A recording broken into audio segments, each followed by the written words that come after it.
BJP की सरकार ने असंगठित अर्थव्यवस्था पर आक्रमण किया है और आपको गुलाम बनाने की कोशिश की जा रही है।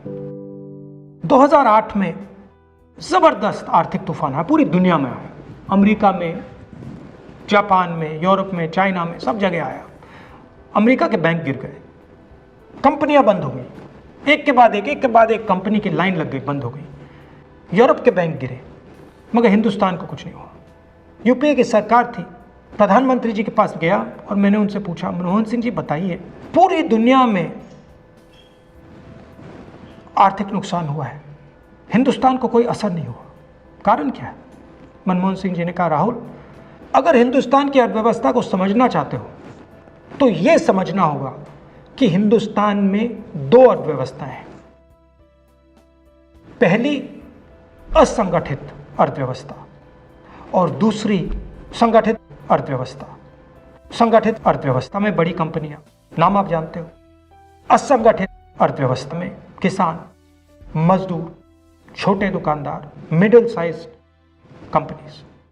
जिस दिन तक हिंदुस्तान का असंगठित सिस्टम मजबूत है, उस दिन तक हिंदुस्तान को कोई भी आर्थिक तूफान छू नहीं सकता। अब आज के दिन आते हैं। पिछले 6 साल से बीजेपी की सरकार ने असंगठित अर्थव्यवस्था पर आक्रमण किया है। 3 बड़े उदाहरण तो मैं आपको अभी दे देता हूं। नोटबंदी, गलत जीएसटी और लॉकडाउन। आप यह मत सोचिए कि लॉकडाउन के पीछे सोच नहीं थी। यह मत सोचिए कि गलती से आखिरी मिनट पे लॉकडाउन कर दिया गया है। इन तीनों का लक्ष्य हमारे इनफॉर्मल सेक्टर को खत्म करने का है।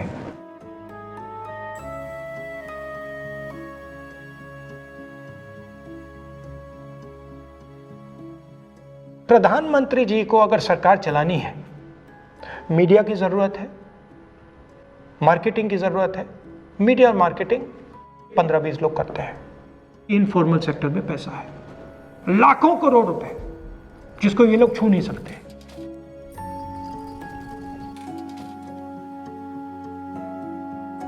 इसको ये लोग तोड़ना चाहते हैं, पैसा लेना चाहते हैं। इसका नतीजा आएगा। नतीजा यह होगा कि हिंदुस्तान रोजगार पैदा नहीं कर पाएगा। क्यों? क्योंकि इनफॉर्मल सेक्टर 90% से ज्यादा रोजगार देता है।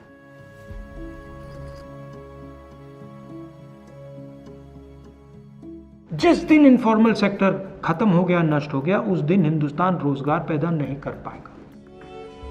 आप ही इस देश को चलाते हो, आप ही इस देश को आगे ले जाते हो, और आपके खिलाफ साजिश हो रही है। आपको ठगा जा रहा है और आपको गुलाम बनाने की कोशिश की जा रही है। हमें इस आक्रमण को पहचानना पड़ेगा और पूरे देश को मिलकर इसके खिलाफ लड़ना पड़ेगा।